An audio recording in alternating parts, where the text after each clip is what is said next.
Ravi colours இன்றைய trending பெண்களுக்கான exclusive கலெக்ஷனுடன் kurtis, palazzo pant, Patiala pant, துப்பட்டாக்கள், ஷேப்வேர்கள், நைட்டிகள், பிராண்டட் உள்ளாடைகளும் கிடைக்கும். ரவி கலர்ஸ், நேரு வீதி, ராஜா தியேட்டர் சிக்னல் அருகில், புதுச்சேரி. வணக்கம். முக்கிய செய்திகள். புதுச்சேரியில் ஒரே இடத்தில் 3 ஆண்டுகள் பணியாற்றும் அதிகாரிகளை இடமாற்றம் செய்ய உத்தரவு. சட்டமன்ற தேர்தலை முன்னிட்டு தேர்தல் கமிஷன் அதிரடி. புதுச்சேரியில் பல்வேறு இடங்களில் 3 நாட்கள் நடைபெறும் தீவிரவாத தாக்குதல் தடுப்பு ஒத்திகை நிகழ்ச்சி. கடற்கரையில் நடைபெற்ற திடீர் ஒத்திகையால் சுற்றுலா பயணிகள் மற்றும் பொதுமக்கள் அச்சம். முத்தியால்பேட்டையில் தீயணைப்பு வாகனம் மோதி கார் மற்றும் 6 இருசக்கர வாகனங்கள் சேதம். சங்கிலி தொடர் விபத்தால் போக்குவரத்து பாதிப்பு. புதுச்சேரியில் ஒரே கட்சியைச் சேர்ந்த சட்டமன்ற உறுப்பினர்கள் கடும் வாக்குவாதம். சமூக வலைதளத்தில் வைரலாகும் வீடியோ. நம்ம பாண்டிச்சேரிக்கு ரிலையன்ஸ் ஃபேஷன் வேர்ல்ட் வந்தாச்சு. குவாலிட்டியான பிராண்டட் ஆடைகள் கம்மியான விலையில. எங்க தெரியுமா? அண்ணா சாலை ரத்னா தியேட்டர் பக்கத்துல இருக்க நம்ம ரிலையன்ஸ் ஃபேஷன் வேர்ல்ட் தான். இங்க கலெக்ஷன்ஸ் எல்லாமே ட்ரெண்டுக்கு ஏத்த மாதிரி இருக்கு. விழாக்கால சிறப்பு சலுகையாக நீங்கள் வாங்கும் அனைத்து ஆடைகளுக்கும் சிறப்பு ஆஃபர்களுடன் நிச்சய பரிசுகளும் உண்டு. கம்மியான பிரைஸ்ல பிராண்டட் ஆடைகள் வாங்க அண்ணா சாலை ரிலையன்ஸ் ஃபேஷன் வேர்ல்ட் வாங்க. ரிலையன்ஸ் ஃபேஷன் வேர்ல்ட் நம்பர் 460 அண்ணா சாலை ரத்னா தியேட்டர் அருகில், புதுச்சேரி. இனி விரிவான செய்திகள். தமிழகம் மற்றும் புதுச்சேரி உள்ளிட்ட தேர்தல் நடக்கும் 5 மாநிலங்களில் ஒரே இடத்தில் 3 ஆண்டுகளாக பணியாற்றும் அதிகாரிகளை பணியிட மாற்றம் செய்ய வேண்டும் என்று தேர்தல் கமிஷன் அதிரடியாக உத்தரவிட்டுள்ளது. தமிழகம், புதுச்சேரி, கேரளா, மேற்கு வங்கம், அசாம் உள்ளிட்ட 5 மாநிலங்களில் ஏப்ரல் மாதம் சட்டமன்ற தேர்தல் நடைபெறவுள்ள நிலையில் தேர்தல் பணிகளை இந்திய தேர்தல் கமிஷன் தீவிரப்படுத்தியுள்ளது. விரைவில் தேர்தல் தேதியும் அறிவிக்கப்படவுள்ள நிலையில் தேர்தல் பணியில் ஈடுபடும் அலுவலர்கள் 3 ஆண்டுகளுக்கு மேலாக ஒரே இடத்தில் பணியாற்றி வந்தால் அவர்களை இடமாற்றம் செய்வதற்கு தேர்தல் கமிஷன் தற்போது அறிவுறுத்தியுள்ளது. இது தொடர்பாக தமிழ்நாடு, புதுச்சேரி உள்ளிட்ட 5 மாநில தலைமைச் செயலர்கள் தலைமை தேர்தல் அதிகாரிகளுக்கு இந்திய தேர்தல் கமிஷன் கடிதம் அனுப்பியுள்ளது. கடிதத்தில் தமிழகம், புதுச்சேரி உள்ளிட்ட 5 மாநிலங்களில் தேர்தலை நடத்தும் பணியில் ஈடுபடும் அதிகாரிகள் யாரும் சொந்த மாவட்டத்தில் பணியில் இருந்தால் அங்கு பணியை தொடர அனுமதிக்கக்கூடாதென தெரிவிக்கப்பட்டுள்ளது.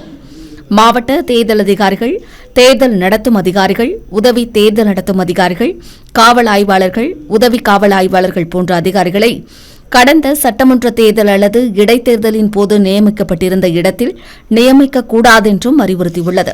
இந்த உத்தரவு தேர்தல் பணிக்காக நியமிக்கப்படும் மாவட்ட தேர்தல் அதிகாரிகள், தேர்தல் நடத்தும் அதிகாரிகள், உதவி தேர்தல் நடத்தும் அதிகாரிகள், வாக்குப்பதிவு அலுவலர்கள், உதவி வாக்குப்பதிவு அலுவலர்களுக்கு மட்டுமன்றி துணை ஆட்சியர்கள், தாசில்தார், வட்டார வளர்ச்சி அலுவலர்கள் மற்றும் அவர்களுக்கு இணையான பதவி நிலையில் உள்ள மாவட்ட அதிகாரிகளுக்கும் மாநகராட்சி, நகராட்சி ஆணையர், காவல்துறை அதிகாரிகளுக்கும் பொருந்தும் என அறிவுறுத்தப்பட்டுள்ளது. புதுச்சேரி கடற்கரை சாலையில் தீவிரவாத தாக்குதல் தடுப்பு ஒத்திகை நிகழ்ச்சி நடைபெற்றது.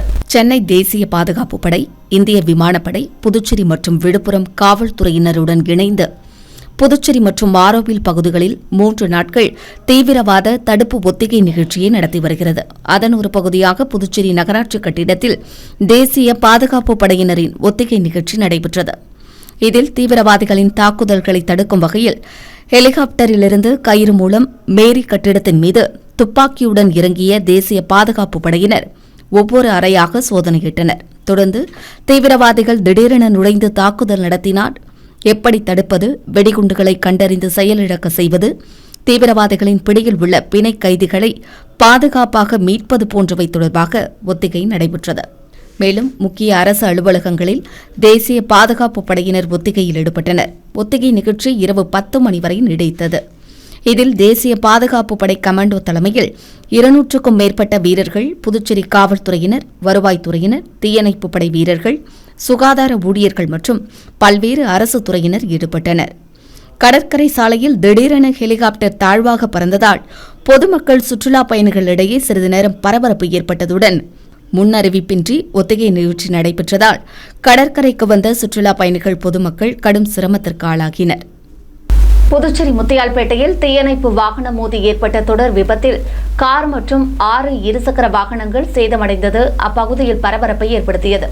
புதுச்சேரி முத்தியால்பேட்டை தனியார் உணவகம் அருகே உள்ள கழிவுநீர் வாய்க்காலில் மதுபோதையில் ஆண் ஒருவர் விழுந்து கிடப்பதாக காவல்துறைக்கு தகவல் கிடைத்தது. அவரை மீட்க வருமாறு தீயணைப்பு நிலையத்திற்கு தகவல் தெரிவிக்கப்பட்ட நிலையில் தீயணைப்பு வாகனத்தில் வீரர்கள் முத்தியால்பேட்டை நோக்கி விரைந்தனர். இந்நிலையில் எஸ்.வி. பட்டேல் சாலையில் மாநில கூட்டுறவு வங்கி எதிரே தீயணைப்பு வாகனம் வேகமாக சென்று கொண்டிருந்தபோது அரசு துறைக்கு ஒப்பந்தம் அடிப்படையில் இயக்கப்பட்டு வரும் கார் ஒன்று தீயணைப்பு வாகனத்திற்கு வழிவிடுவதற்காக சாலையோரம் ஒதுங்கியது. இதில் எதிர்பாராத விதமாக தீயணைப்பு வாகனம் காரின் மீது மோதியது. இதில் ஓட்டுநரின் கட்டுப்பாட்டை இழந்த கார் தாறுமாறாக ஓடி சாலையோரம் நின்று கொண்டிருந்த இருசக்கர வாகனம் மற்றும் சைக்கிள்கள் மீது மோதி நடைபாதை மீது ஏறி நின்றது. இந்த விபத்தில் கார் மற்றும் 6 இருசக்கர வாகனங்கள் மற்றும் சைக்கிள் சேதமடைந்தன. இந்த தொடர் விபத்தில் பெண் ஒருவருக்கு கையில் காயம் ஏற்பட்ட நிலையில் புதுச்சேரி அரசு மருத்துவமனையில் அவர் சிகிச்சைக்கு அனுமதிக்கப்பட்டார். மேலும் சங்கிலி தொடர் விபத்தால் அப்பகுதியில் போக்குவரத்து பாதிக்கப்பட்டது. இதுகுறித்து தகவல் அறிந்த போக்குவரத்து காவல்துறையினர் மற்றும் பெரிய கடை காவலர்கள் அங்கு விரைந்து வந்து போக்குவரத்தை சீரமைத்தனர். விபத்து தொடர்பாக கிழக்கு பகுதி போக்குவரத்து காவலர்கள் விசாரணை நடத்தி வருகின்றனர். வாய்க்காலில் கிடந்த போதை நபரை தீயணைப்பு வீரர்கள் மீட்க சென்றபோது நடந்த தொடர் விபத்தால் முத்தியால்பேட்டை சாலையில் பரபரப்பு ஏற்பட்டது. இதனிடையே கழிவுநீர் வாய்க்காலில் மது போதையில் விழுந்த நபர் தானாகவே எழுந்து அங்கிருந்து சென்றுவிட்டதாக கூறப்படுகிறது. புதுச்சேரி அரசூரில் அம்பேத்கர் சிலை திறப்பு விழாவில் சட்டமன்ற உறுப்பினர் பெயர் இடம்பெறாததால் ஒரே கட்சியைச் சேர்ந்த 2 சட்டமன்ற உறுப்பினர்கள் வாக்குவாதத்தில் ஈடுபட்டது தற்போது சமூக வலைதளத்தில் வைரலாகி வருகிறது. ஓசுடு தொகுதியின் சட்டமன்ற உறுப்பினரும் முன்னாள் அமைச்சருமான சாய் சரவணகுமார் கடந்த 2021ஆம் ஆண்டு தேர்தலில் பாரதிய ஜனதா கட்சி சார்பில் போட்டியிட்டு வெற்றி பெற்றார். இதே தொகுதியைச் சேர்ந்த பாரதிய ஜனதா கட்சி முன்னாள் சட்டமன்ற உறுப்பினர் தீபாய்ந்தானுக்கு சில நாட்களுக்கு முன்பு நியமன சட்டமன்ற உறுப்பினர் பதவி வழங்கப்பட்டது. இந்நிலையில் தொடர்ந்து ஒரே தொகுதியில் பாரதிய ஜனதா கட்சியைச் சேர்ந்த 2 சட்டமன்ற உறுப்பினர்கள் எதிர்வரும் தேர்தல் குறித்து களப்பணியாற்றி வருகின்றனர். அதன் தொடர்ச்சியாக தொகுதிக்குட்பட்ட அரசூரில் டாக்டர் அம்பேத்கர் திருவுருவ சிலை திறப்பு விழா நடைபெறவுள்ளது. இதில் முதலமைச்சர் ரங்கசாமி பங்கேற்க உள்ள நிலையில் நியமன சட்டமன்ற உறுப்பினர் பெயர் இடம்பெறவில்லை என்று 2 சட்டமன்ற உறுப்பினர்களும் நேருக்கு நேர் வாக்குவாதத்தில் ஈடுபட்டனர். தொடர்ந்து சட்டமன்ற உறுப்பினர்களின் ஆதரவாளர்கள் ஒருவருக்கொருவர் வாக்குவாதத்தில் ஈடுபட்டதால் அப்பகுதியில் பாதுகாப்பில் ஈடுபட்டிருந்த காவல்துறையினர் சமாதானம் செய்து அனுப்பி வைத்தனர். தொடர்ந்து அப்பகுதியில் பதட்டம் நிலவி வரும் சூழ்நிலையில் இதுகுறித்த வீடியோ தற்போது சமூக வலைதளத்தில் வைரலாகி வருகிறது. புதுச்சேரியில் காவல் பணியிடங்களுக்கு நடைபெற்ற தேர்வு முடிவுகள் தற்போது இணையதளத்தில் வெளியிடப்பட்டுள்ளன. புதுச்சேரி காவல்துறையில் காலியாக உள்ள 148 காவலர்கள் பணிக்கான அறிவிப்பு வெளியிடப்பட்டது. அவர்களுக்கான உடல் தகுதி தேர்வு கோரிமேடு காவல் மைதானத்தில் நடைபெற்றது.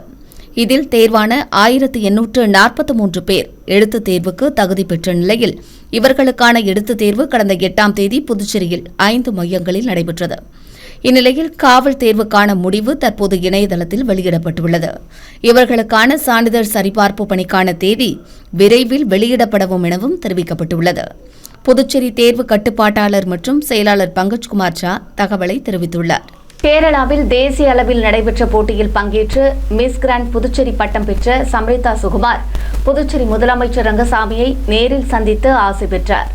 கேரளாவில் சமீபத்தில் நடைபெற்ற தேசிய அளவிலான போட்டியில் முதன்முறையாக மிஸ் கிராண்ட் புதுச்சேரி பட்டம் பெற்று பெருமை சேர்த்துள்ள புதுச்சேரியைச் சேர்ந்த சமரிதா சுகுமார் முதலமைச்சர் ரங்கசாமியை நேரில் சந்தித்து ஆசி பெற்றார். அப்போது அவரது தந்தை சுகுமார் உடனிருந்தார்.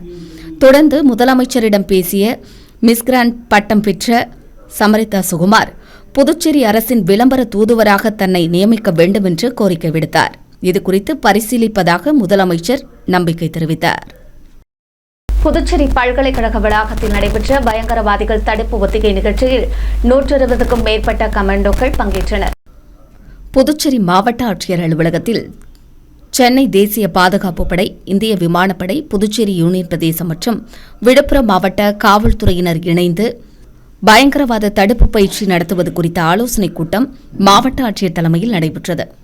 இதில் தீவிரவாதிகள் திடீரென நுழைந்து தாக்குதல் நடத்தினால் எப்படி தடுப்பது, வெடிகுண்டுகளை கண்டறிந்து செயலிழக்க செய்வது, தீவிரவாதிகளின் பிடியில் உள்ள பிணை கைதிகளை பாதுகாப்பாக மீட்பது போன்ற தடுப்பு பயிற்சிகள் அளிக்கப்பட்டன.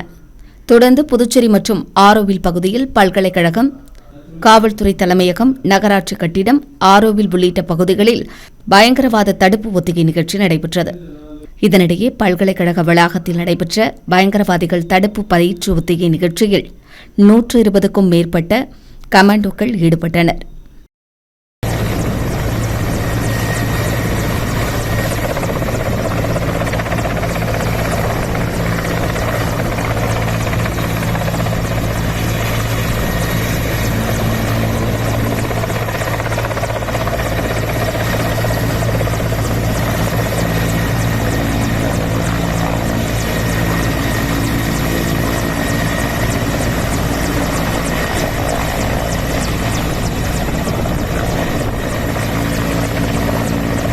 புதுச்சேரி கதிர்காமம் தொகுதி பாரதிய ஜனதா கட்சி தேர்தல் ஆலோசனை கூட்டத்தில் தேசிய ஜனநாயக கூட்டணிக்கு ஆதரவு திரட்டுவது குறித்து பல்வேறு தீர்மானங்கள் நிறைவேற்றப்பட்டன. புதுச்சேரி பாரதிய ஜனதா கட்சியின் கதிர்காமம் சட்டமன்ற தொகுதி தேர்தல் ஆலோசனைக் கூட்டம் மாநில ஊடக தலைவர் நாகேஸ்வரன் ஏற்பாட்டில் நடைபெற்றது. கூட்டத்திற்கு தொகுதியின் தலைவர் தினேஷ் தலைமை தாங்கினார். இதில் பூத் தலைவர்கள் மற்றும் கதிர்காமம் தொகுதியைச் சேர்ந்த முக்கிய நிர்வாகிகள் கலந்து கொண்டனர். சிறப்பு அழைப்பாளர்களாக மாநில பொதுச் செயலாளர் லட்சுமி நாராயணன், உழவர்கரை மாவட்ட தலைவர் உலகநாதன், தேர்தல் ஒருங்கிணைப்பாளர் உமாபதி, மாநில செயற்குழு உறுப்பினர் முருகன், தொகுதி பொறுப்பாளர் சந்துரு, மாவட்ட துணைத் தலைவர் ஜெகதீசன் உள்ளிட்டோர் கலந்து கொண்டு சிறப்புரையாற்றினர். மேலும் தொகுதி பொதுச் செயலாளர்கள் அண்ணாமலை, ஆருணன், பிரபு உள்ளிட்ட பல்வேறு நிர்வாகிகள் கூட்டத்தில் கலந்து கொண்டனர். வரவிருக்கும் 2026 சட்டமன்ற தேர்தலை முன்னிட்டு அனைத்து கிளைகளிலும் மக்களை சந்திப்பது, தெருமுனை பிரச்சாரம் மேற்கொள்வது, மத்திய மற்றும் மாநில அரசின் திட்டங்களால் பயன்பெற்ற பயனாளர்களை நேரடியாக சந்தித்து தேசிய ஜனநாயக கூட்டணிக்கு ஆதரவு திரட்டுவது உள்ளிட்ட தீர்மானங்கள் கூட்டத்தில் நிறைவேற்றப்பட்டன. புதுச்சேரி உள்ளாட்சித்துறை அலுவலகம் முன்பு பணி நிரந்தரம் உள்ளிட்ட பல்வேறு கோரிக்கைகளை வலியுறுத்தி அரசு ஊழியர் சம்மேளனம் மற்றும் கிராம பஞ்சாயத்து ஊழியர் நலச்சங்கத்தினர் கவன ஈர்ப்பு ஆர்ப்பாட்டம் நடத்தினர். புதுச்சேரி அரசு ஊழியர் சம்மேளனம் மற்றும் கிராம பஞ்சாயத்து ஊழியர் சங்கத்தினர் பணி நிரந்தரம் செய்ய வேண்டும், 7வது ஊதிய குழுவை அமல்படுத்திட வேண்டும் உள்ளிட்ட கோரிக்கைகளை வலியுறுத்தி போராட்டங்களை நடத்தி வருகின்றனர். இது தொடர்பாக அதிகாரிகளை நேரில் சந்தித்து வலியுறுத்தியும் நடவடிக்கை எடுக்கப்படவில்லை. இந்நிலையில் உள்ளாட்சித்துறை அலுவலகம் முன்பு அரசு ஊழியர் சம்மேளனத்தினர் கவன ஈர்ப்பு ஆர்ப்பாட்டத்தில் ஈடுபட்டனர். அரசு ஊழியர் சம்மேளன பிரேமதாசன், முனுசாமி, ராதாகிருஷ்ணன் உள்ளிட்டோர் முன்னிலை வகித்தனர். கவன ஈர்ப்பு ஆர்ப்பாட்டத்தில் பணி நிரந்தரம் செய்ய வேண்டும், 7வது ஊதிய குழுவை அமல்படுத்திட வேண்டும் உள்ளிட்ட பல்வேறு கோரிக்கைகள் வலியுறுத்தப்பட்டன. ஆர்ப்பாட்டத்தில் புதுச்சேரி கிராம பஞ்சாயத்து ஊழியர்கள் நலச்சங்கத்தினர் பலர் கலந்து கொண்டு கோரிக்கைகளை வலியுறுத்தி கோஷங்களை எழுப்பினர்.